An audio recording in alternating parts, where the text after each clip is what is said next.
Untuk memulai segmen ini, Gus Imin izin bertanya, tolong dong kasih kita satu kata tentang Bandung.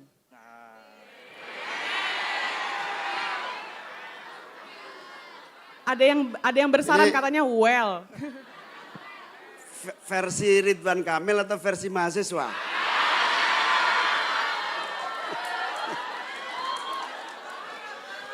Satu kata versi mahasiswa, perlawanan. Luar biasa. Yang perlawanan tuh yang demonstrasi itu Gus. Mau yang versi Ridwan Kamil mau nggak? Mau. Apa tuh Gus? Jalan-jalan.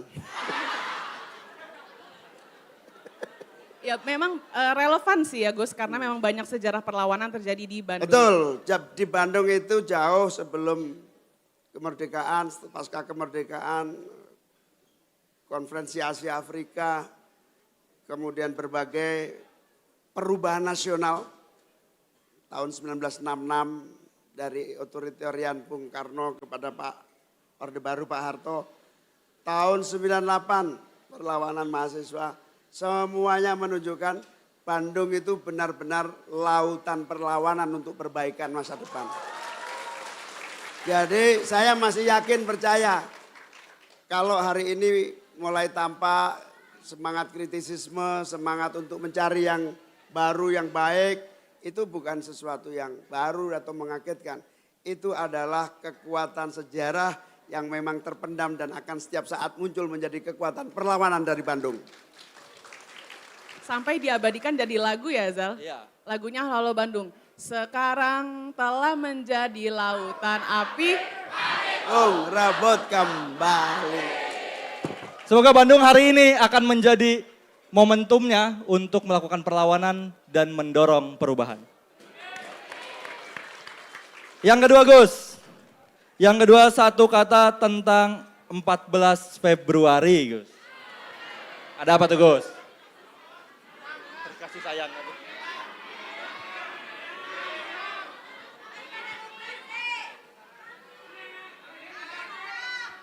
Perubahan. Kenapa perubahan Gus? Pede nih. Ya insya Allah kalau saya ketemu banyak orang terutama di berbagai lapisan tengah dan bawah ini. Itu rata-rata sudah merindukan. Bahkan ini semacam suara rakyat ya. Perubahan itu rakyat yang diabaikan kemudian minta difasilitasi, dibantu, ditangani masalahnya. Kemarin saya didatangi para alumni perguruan tinggi ilmu Al-Quran Jakarta. Tokoh-tokoh besarnya banyak sekali. Salah satu permintaan mereka ada 4 permintaan. Satu permintaannya adalah perubahan penanganan masalah-masalah yang paling nyata di depan kita. Pinjaman online.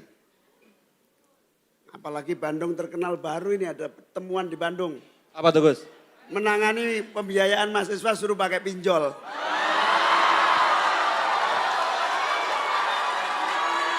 Yang kedua, pinjol, kemudian judi online. Ini memang banyak ulama-ulama PTIG ini. Yang ketiga narkoba. Beliau-beliau itu minta penanganan itu karena sudah puluhan tahun tidak ditangani, dibiarkan. Saya sudah bilang, Pak kita di DPR sudah berusaha keras. Tingkat Kapolri sudah, tingkat Menteri sudah. Tapi ya memang hanya ada satu cara yang terbaik dan cepat. Yang nangani dan bertindak langsung adalah Presiden. Makanya Amin mau jadi Presiden di situ itu. Untuk percepatan penanganan masalah seperti itu. Makanya harapan perubahan itu insya Allah terjadi 14 Februari 2024. Amin. Oke, kayaknya pertanyaan ketiga ya, satu kata yang ketiga. Yang lagi hot, BUMN.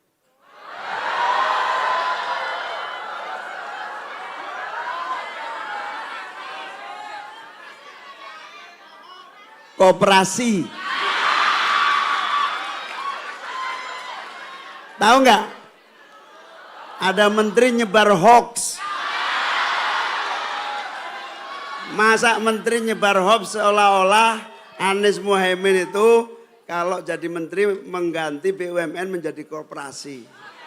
Padahal tidak pernah satu kalimat pun, apalagi satu kata pun di dalam visi misi. Saya bilang, ini baru kali ini zaman berubah. Menteri pun sumber hoax.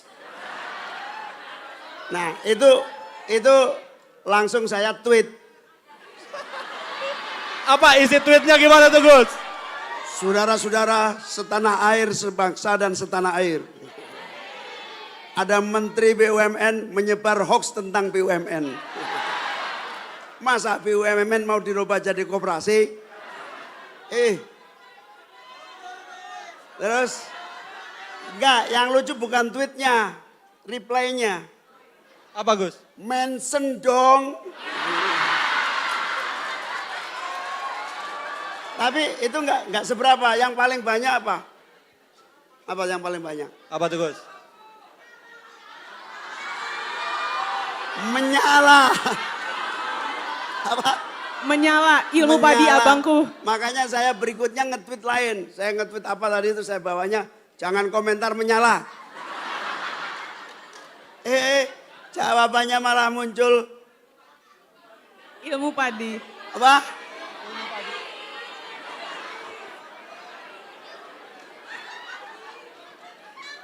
Tapi bahaya, saya melarang mereplay dengan apa tadi?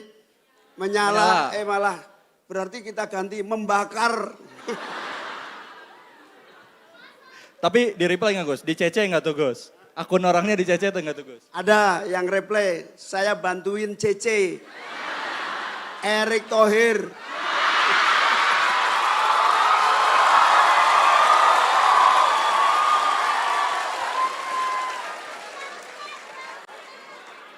Nah, tadi gara-gara CC itu di sini nyantol di otak. Wartawan nanya, saya ditanya, katanya ada menteri bikin hoax. Saya jawabnya juga, ampun gara-gara udah nyantol sih. Mas Erik, Mas Erik.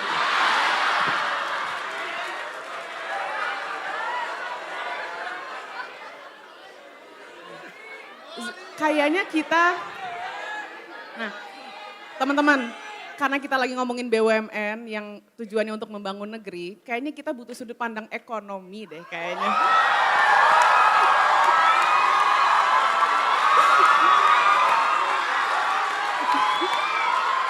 Kebetulan di tengah kita ada ekonom luar biasa,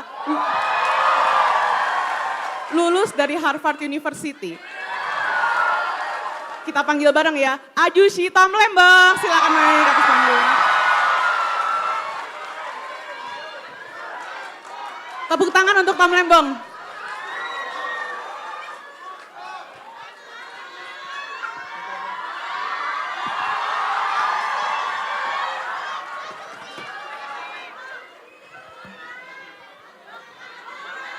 Pak Tom selamat datang, selamat duduk di kursi panas Pak Tom. Ini lulusan Harvard ini beneran Gus ya kalau ini ya. Pak Tom, tadi soal BUMN. Soal BUMN ini katanya Amin mau bikin koperasi. Ini ijazah Harvardnya asli loh. Oh, asli.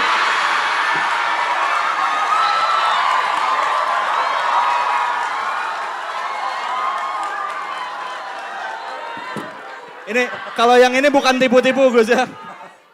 Pak Tom, tadi soal BUMN Pak Tom. Kalau katanya Gus Imin mau bikin koperasi itu hoax. Emang kalau Amin mau bikin apa Gus? Pak Tom soal BUMN.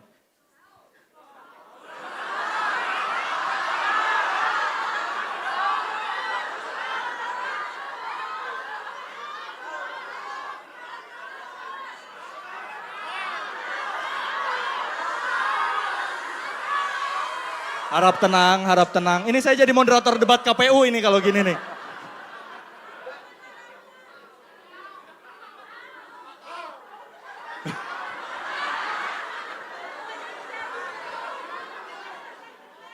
Halo teman-teman.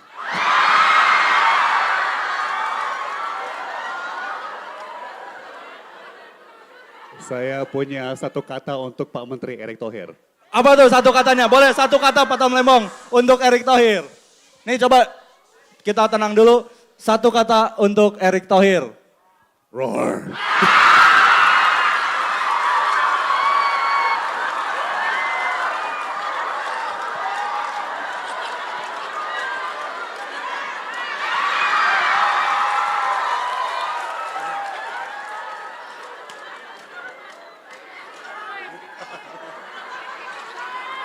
Kenapa Pak Tom? Kenapa roar tuh? Sudah siap menerkam Pak Tom? Harap tenang dulu teman-teman. Tenang dulu ya semuanya. Harap tenang. Biar kita lanjut. Pak Tom, silakan Pak Tom. Teman-teman, ya kita sudah memasuki tahap-tahap akhir daripada kampanye. Ya, kami semuanya menganjurkan kepada semua pemangku kepentingan, termasuk menteri-menteri, jangan panik. Itu dulu, ya. Kemudian, ya seperti kata Gus Imin, kata Pak Anies, ya kita selalu pakai akal sehat, ya pakai logika, ya masa BUMN mau dikonversi menjadi koperasi, nggak mungkin, ya. Saya sebagai co-captain yang membidangi substansi, materi, kebijakan, udah cari kemana-mana. Ya. Jangan-jangan ada jubir kita yang pernah bilang begitu. Ya. Udah cari kemana-mana, udah ketemu. Bukan orang kita. Bukan orang kita, jadi ada FGD, ada focus group discussion, ya di salah satu markas kampanye kita di Brawijaya. Datanglah satu narasumber, namanya Pak Suroto PH. Ya, dia pakar koperasi. Dia mengusulkan, ya kami mendengarkan, kami menampung aspirasi. Tapi masa kemudian disebar bahwa itu sudah menjadi program resmi Anies Mohaimin. Ya kalau itu bukan hoax, saya udah nggak tahu lagi deh. Mau pakai definisi apa untuk hoax ya. Jadi itulah terbelakangnya ya. Itu dulu. Nah kemudian memang benar satu aspek, ya mungkin ini yang menciptakan kepanikan, ya hemat kami BUMN saat ini sudah terlalu dominan, ya sudah terlalu besar. Ya dulu Pak Mohaimin lebih tahu daripada saya karena beliau jauh lebih senior, ya sudah lebih lama di pemerintahan. Dulu hubungan bisnis antara BUMN dengan swasta jauh lebih akur, jauh lebih kolaboratif. Ya BUMN beli dari swasta, swasta beli dari BUMN. Ya, sejak 10 tahun yang lalu diluncurkan satu program namanya Sinergi BUMN. Apa itu Sinergi BUMN? BUMN dianjurkan jangan lagi beli dari swasta. Ya, jangan lagi beli dari swasta. Kalau bisa beli dari sesama BUMN aja.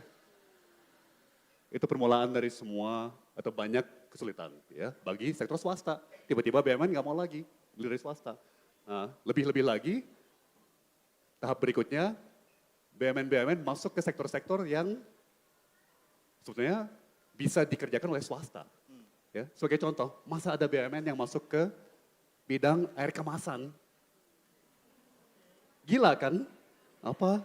Udah begitu banyak merek, pasar sudah tersedia dengan baik, masa BUMN masuk lagi? Kenapa? Karena maunya beli antar sesama BUMN. Ya, jadi ini sudah tidak sehat. Ya, jadi mungkin itu yang menciptakan sebuah keresahan, ya kalau akan ada perubahan, kita akan mengembalikan BUMN kepada tempatnya. Ya, kita akan memberdayakan kembali sektor swasta dan BUMN harus menjalankan penugasan negara yang strategis. Ya.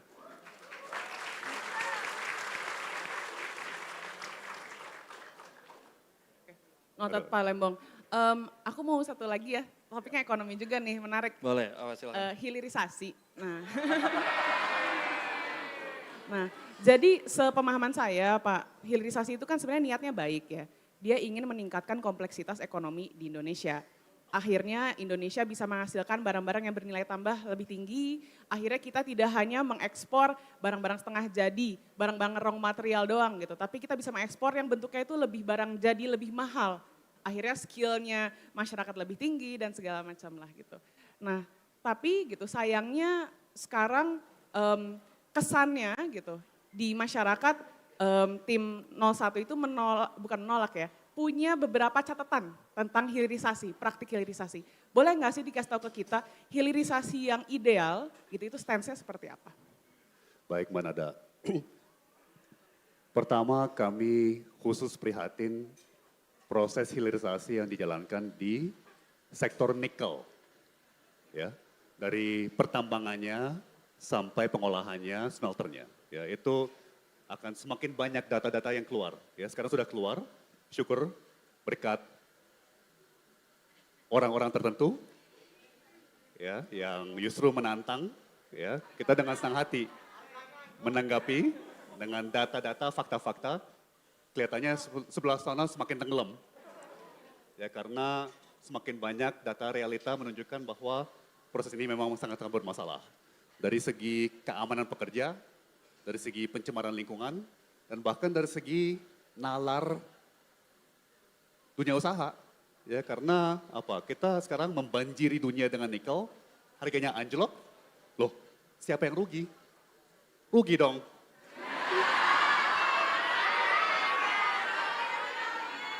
Ya kan? Nah, rugi dong. Jadi teman-teman, kita mulai dari sini. Kita mulai dari sekarang ya.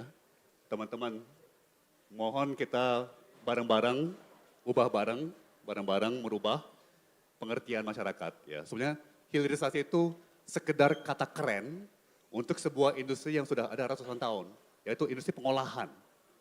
Ya, jadi apa? Kalau gabah dikeringkan, digiling menjadi beras, itu juga pengolahan.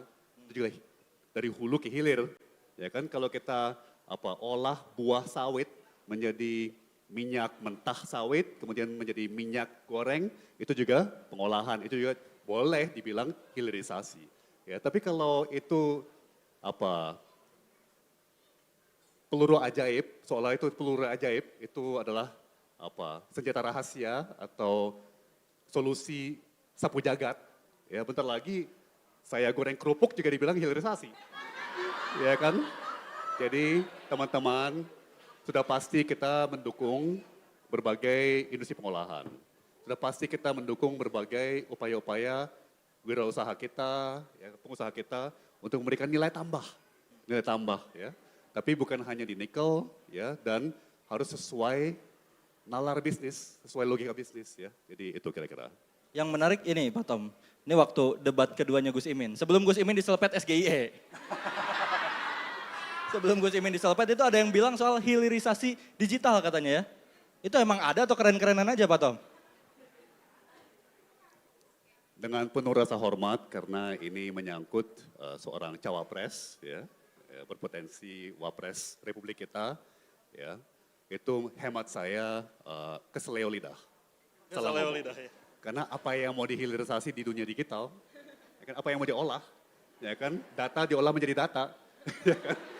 Jadi mohon maaf sekali lagi tanpa mengurangi rasa hormat dan saya pun juga pernah kejadian keseleo lidah, kita semua juga pernah kejadian, tapi sekali lagi mungkin kita semua bareng-bareng bisa meluruskan ya supaya mengembalikan itu pada tempatnya. Diolah dari data jadi data ya. Apakah itu juga mau kita istilahkan hilirisasi, ya kan? Ini ada yang menarik, Pak Tom boleh dilihatin nggak Pak Tom kaosnya nih?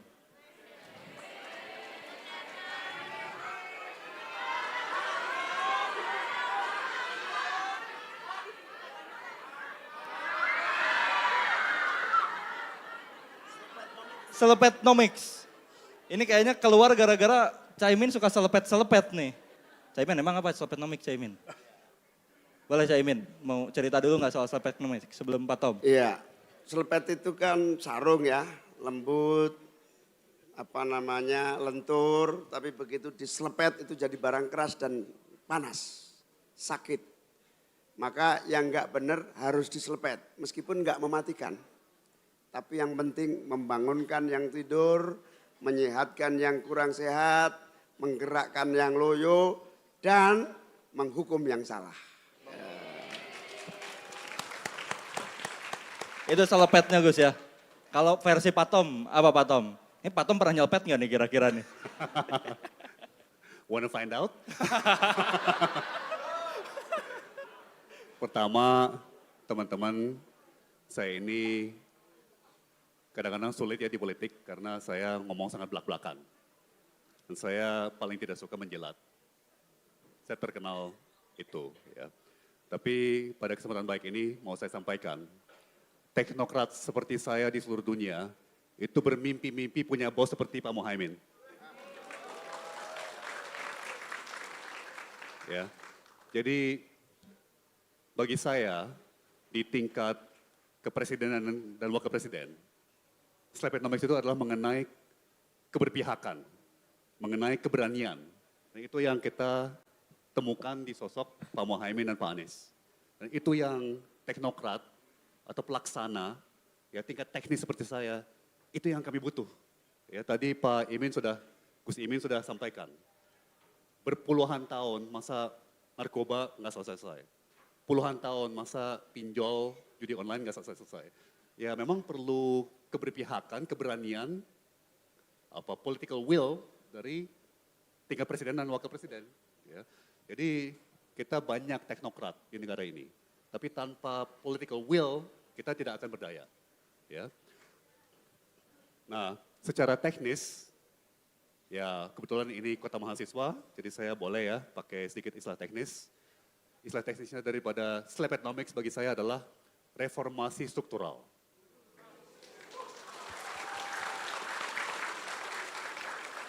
Jadi saya benar-benar mencukuri ya, satu perahu dengan Pak Muhaimin, Pak Anies, yang dua-duanya membawa semangat reformasi dari masa reformasi tahun 98, ya, yang berapi-api, menyalahkan idealisme teknokrasi kami, teknokrat-teknokrat, untuk akhirnya akan bisa merealisasi mimpi kita bersama, yaitu reformasi perekonomian, ya, yang berpihak kepada rakyat luas, bukan berpihak kepada pemodal, bukan berpihak kepada investor besar, ya, tapi benar-benar kepada usaha menengah, usaha kecil yang mempekerjakan 80% lebih dari pekerja kita, ya, kepada wirausaha, kepada kaum muda. Pak Muhaimin sudah sampaikan di Debat Cawapres, kami berkomitmen membuat sebuah program yaitu kamu, kredit usaha anak muda, kita akan memindahkan 5% dari anggaran APBN kita setiap tahun. Ya, anggaran APBN kita 3.300 triliun per tahun, jadi 150 triliun per tahun kita alokasikan untuk kredit usaha anak muda.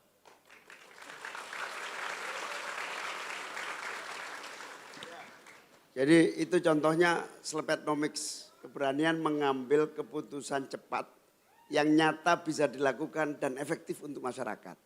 Nah ini kalau bahasa agak barunya itu kira-kira disruption. Disruption. Kalau bahasa Arabnya itu harikul adah. Jalan alternatif disruption. Nah kalau disruption di politik, ada ekonomi nanti Pak Tom bisa jelaskan. Kalau disruption di politik itu, ya kita malam ini disruption. Biasanya politik itu, umumnya zaman Orde Baru dan akhir-akhir ini dicontoh lagi Orba model New Orba, itu politik itu berkumpul yang datang dibayarin, kemudian diseragamin, kemudian dimobilisasi. Nah, disrupsinya adalah model Anies Baswedan. Dia undang online, silakan datang monggo, siapapun boleh datang, nggak datang juga nggak apa-apa. Yang datang semangat juga bagus, ternyata yang datang ribuan. Dengan cara apa? Dengan cara pencerdasan politik. Dan tidak ada yang namanya pemaksaan, pembayaran, nggak ada. Itu namanya cara baru disruption politik. Ya kalau mau disruption dalam artian yang paling sedang kita perjuangkan adalah ya perubahan itu. Ya Pak Tom ya. Ekonominya gimana? Betul sekali, teman-teman. Terutama bagi kita-kita yang mempelajari sejarah ekonomi. Ya. Kita tahu bahwa perkembangan ekonomi itu tidak linear, tidak garis lurus. Ya.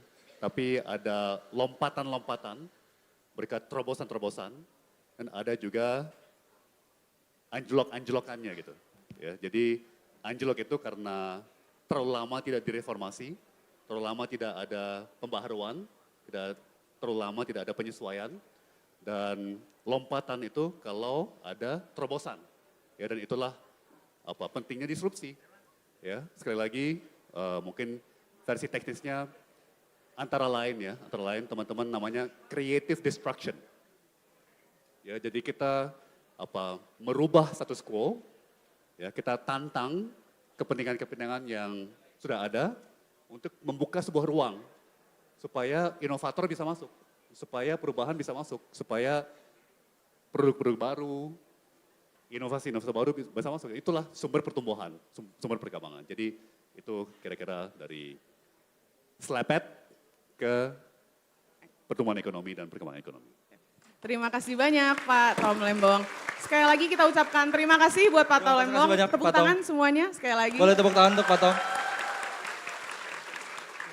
Bapak Cawapres, teman-teman Ubah Barang, teman-teman PKB, terima kasih atas kesempatan yang diberikan. I miss you all.